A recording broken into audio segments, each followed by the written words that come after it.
Now I want to talk about the immune system. Dr. Masihi used to teach for immunology. We both had years of microbiology, biochemistry, and virology studies. We've made it our life's work to understand this stuff. And here, I'd like to go over some basic things about how the immune system functions so people have a good understanding. The immune system is built by exposure to antigens, viruses, bacteria. When you're a little child crawling on the ground, putting stuff in your mouth, viruses and bacteria come in, you form an antigen-antibody complex, you form IgG, IgM. This is how your immune system is built. You don't take a small child, put them in bubble wrap in a room and say, go have a healthy immune system. This is immunology, microbiology 101. This is not something, this is the basis of what we've known for years. What I'm seeing is when you take human beings and you say, go into your house, clean all your counters, Lysol them down, you're going to kill 99% of viruses and bacteria, wear a mask, don't go outside. What does it do to our immune system? Our immune system is used to touching. We share bacteria, staphylococcal, streptococcal bacteria, viruses. We develop an immune response daily to this stuff. When you take that away from me, my immune system drops. As I shelter in place, my immune system drops. You keep me there for months, it drops more. And now I'm at home, hand washing vigorously, washing the counters, worried about things that are indeed what I need to survive. Let's follow the science. This is immunology, folks. This is microbiology. This is what we've combined together. We have 40 years of experience in this. This is common sense immunology. So quarantining and social distancing is worse for us, you're saying? It decreases your immune system. You can't build an immune system by, if someone has a reduced immune system, you hide them away because they can't build an immune system. If you have a normal functioning immune system, you need interaction. When a child's in a womb, you're in this protected environment. When you come out, you have almost no immune system. You develop that through touching your mouth, touching your eyes, virus, bacteria, immune response, IgG, IgM. This is how you build a strong immune system. Do you think people are worrying too much? Of course they are, but that's from media telling them to. I am telling them sheltering in place decreases your immune system. And then as we all come out of shelter in place with a lower immune system and start trading viruses and bacteria, what do you think is going to happen? Disease is going to spike. And then you've got disease spike amongst a hospital system with furloughed doctors and nurses. This is not the combination we want to set up for a healthy society. It doesn't make any sense. So is Dr. Fauci wrong then when he says that COVID-19 is shown to be nearly 10 times deadlier than the flu? Initially, maybe that was true. But again, I'm going through the numbers. I'm not saying who's wrong or right. I'm going through the science and through the numbers. And I, like you, have been watching media and studying this for 2 months, night and day. I go to bed at 2 or 3 in the morning. Every day I read after my shift, and I say, what's going on here? I'm not in an ivory tower. I'm in seeing patients every day, and I'm collecting my own data. I didn't have data 2 months ago. I just shared my data. 6.5% of all patients we tested are positive. That's actual, unfiltered, non-political data. So respectfully, to go off that question, and I know you guys are obviously very intelligent, very accomplished physicians, do you think that you guys know more than the top immunologists in the entire United States, and that basically every country in the world has got this wrong, that Accelerated Urgent Care has got this right? I'm not saying, again, I'm sharing the data. I'm not saying we're right, somebody's wrong. wrong. But your conclusions from that data are different than what the top doctors worldwide are concluding. Why is that? They have no data. The data is coming in. The U.S. government has no data. No, I'm saying you have to give the virus time. From December to now, there was tons of hypotheses. You have to let the data work. Let the virus rise up. Then we study it and we see, did we respond appropriately? Initially, the response, fine, shut it down. But as the data comes across and we say, now wait a second, we've never, ever responded like this in the history of the country. Why are we doing this now? And you don't think that they're also studying that data and that their data is even more accurate and more timely than what we're getting here in Kern County? Go ahead. What was your first name? Tim. Tim. So I think Oh, sorry.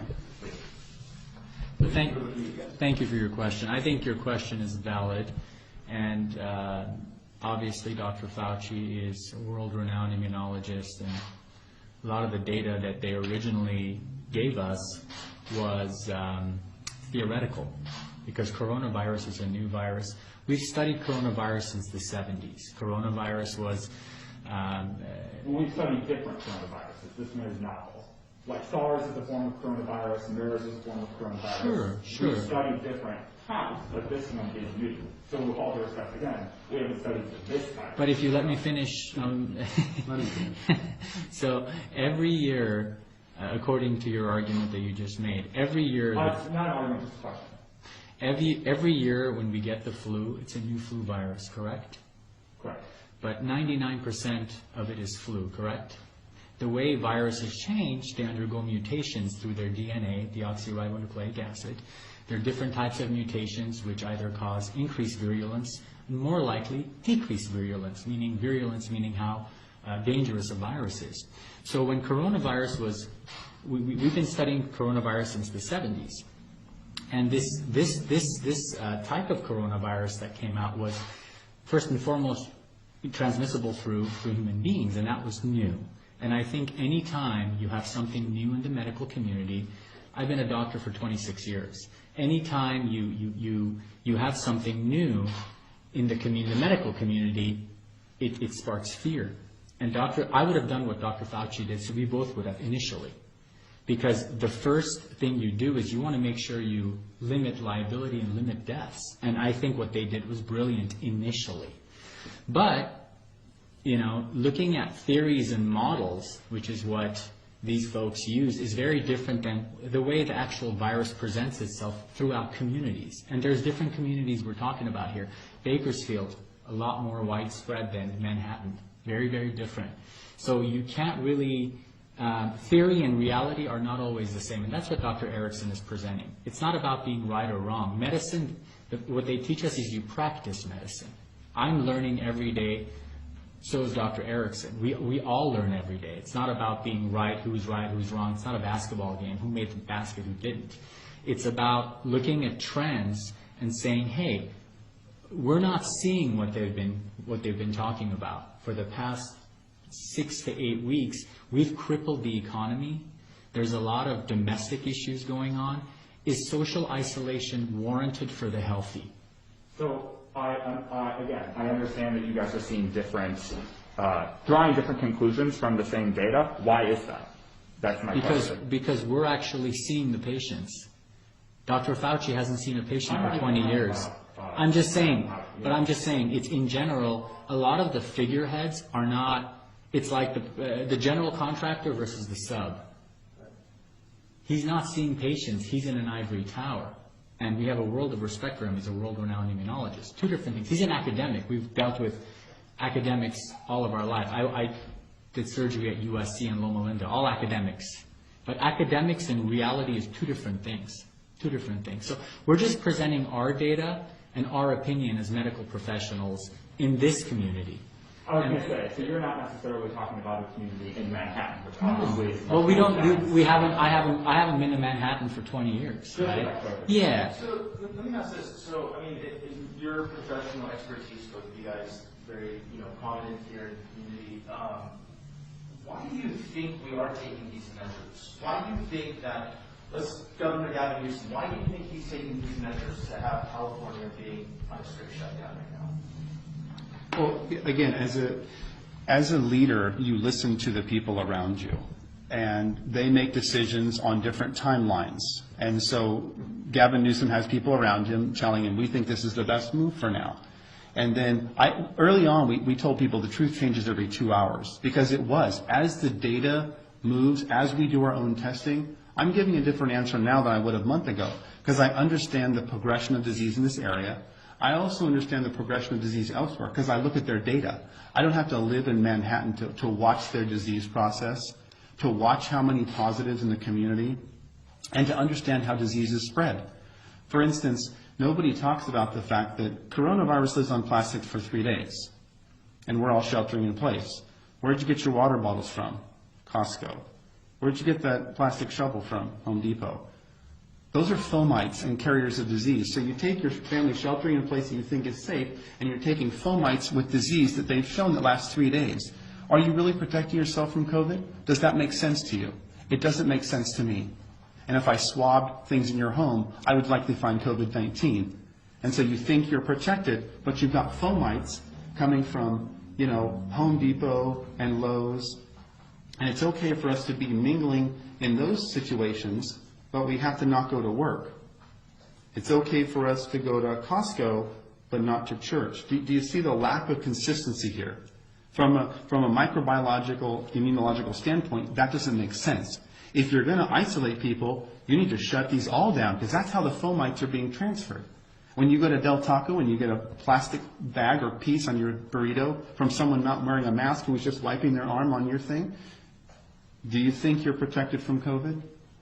When you wear gloves that transfer disease everywhere, those gloves have bacteria all over them. I'm wearing gloves, not helping you.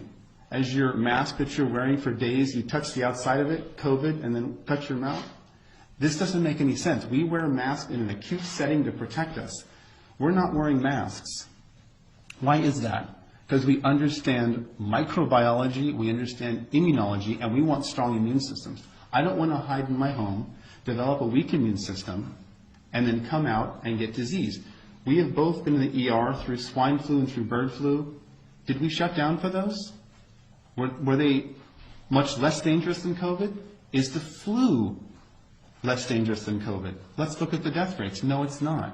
They're similar in prevalence and in death rate. So we are saying that our response now that we know the facts, it's time to get back to work. It's time to test people. But again, testing gives you a moment in time. Testing tells you, the nasal swab says positive or negative. The blood vial, the tiger top or the finger stick gives you IgG, IgM. IgG being the long-term immunoglobulin we look at for immunity. But again, it's a moment in time. And what's interesting to me too is when someone dies in this country right now, they're not talking about the high blood pressure, the diabetes, the stroke. They say, did they die from COVID? We've been to hundreds of autopsies. You don't talk about one thing. You talk about comorbidities. Their vessels were narrowed. Their lungs were a smoker. COVID was part of it. It is not the reason they died, folks. It is one of many reasons. So to be so simplistic to say that's a COVID death because they have COVID, you know how many people die with pneumonia or people that die from flu? With flu, I should say. It's not from flu. Their lungs were compromised by COPD. They had a heart attack 2 years ago. They have a weakened body. We aren't pressured to test for flu. But ER doctors now, my friends that I talk to say, it's interesting. When I'm writing up my death report, I'm being pressured to add COVID. Why is that? Why are we being pressured to add COVID to maybe increase the numbers and make it look a little bit worse than it is? I think so. So this is what I'm hearing from